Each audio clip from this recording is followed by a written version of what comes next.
mahal po natin sa buhay. Sabi nga po, nadidinig niya pa. Yung simpleng salita na sabihin natin, mahal natin ang ating asawa, mahal natin ang ating mga anak, mahal natin yung ating kapwa. Simpleng bagay po, bakit hindi natin masabi? At bukod pa po sa roon, sa ibang namamatayan, makikita natin, nagkakagulo ang bulaklak. Buti nga dito, sabi ko, isa lang yung bulaklak, isang ano lang. Ano po? Pero alam niyo po, ang nakakalungkot, yung ibang tao, pinaparamdam po nila yung kanilang pagmamahal sa pagpapadala ng mga bulaklak. Hindi po masama yun.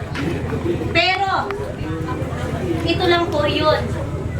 Kailanman po, sabi nga nung isang tao, hanggat ako'y nabubuhay, kahit isang simpleng gumamela, bigyan mo na ako. Hanggat maipararamdam mo pa sa akin. Sapagkat kapag ako'y nawala na sa mundong ito, padalhan mo man ako kahit isang truck na bulaklak, hindi ko na yan ma-appreciate. Hindi ko na masasamyo ang bango niyan. Padalhan mo man ako ng pinakamabangong bulaklak.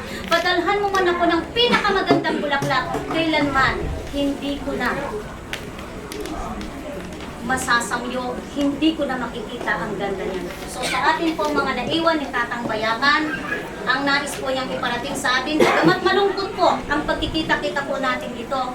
Pero bilang ina po ng barangay, sana po hindi lamang sa ganitong pagtitipon tayo magkita-kita, mas gusto ko po sana na yung sa mga kasayahan. Hindi ko naman po sinasabi na pagka may namatay dito sa reserva, huwag na kayong pumunta. Pero ang sa akin lang po, mas masaya sana kung kayo po kapag may mga kasiyahan dito sa aming barangay, ay makasama po namin, makakapiling po namin, at magkaroon po tayo ng magandang relasyon. Kayo naman po, kahit taga sa ang lugar kayo nang galing, hindi po kami namimili ng bisita dito sa aming barangay.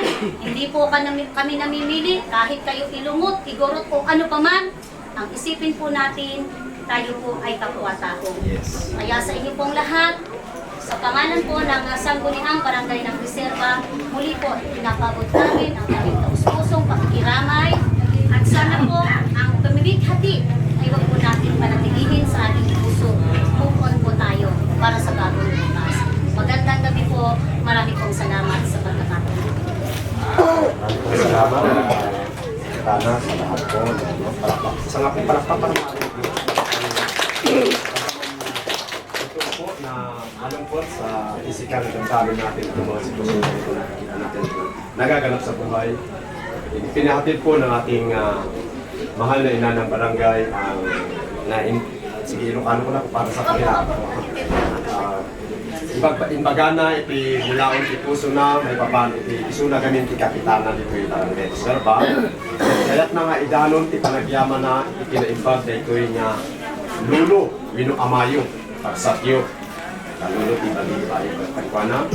At idi si bibiyag, ada iti no mapan isuna, tagkadakwa, daos na ada iti barangay. Nasilig nga, talagang nakigayim. So, napintas din pakita na. Nga may sa ulidan nga mabalin niya, tuladan tayo mo.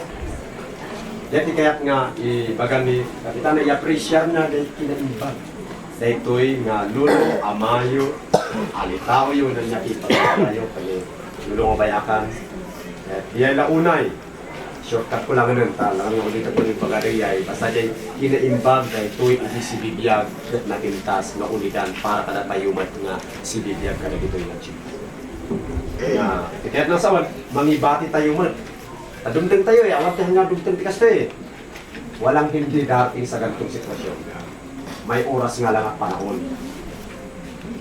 Ada nga talaga dumdeng dito po, at sakbay nga dumdeng dagi jay, ada mo ti maibati tayo nga ang laglagi pandang na, ay kas dedi si bigyan ni ama, ni manong, ni uncle, ni auntie, at napintas din pagpakita na. Mayat nga surusurutin. So, yati inapresya ni Kapitana ito dito yung lulo, yung amayo, ano tao yun.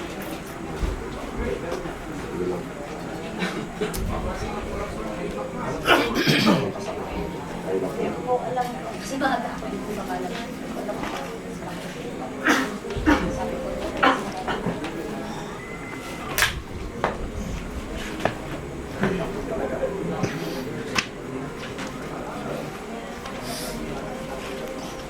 Kali na yun.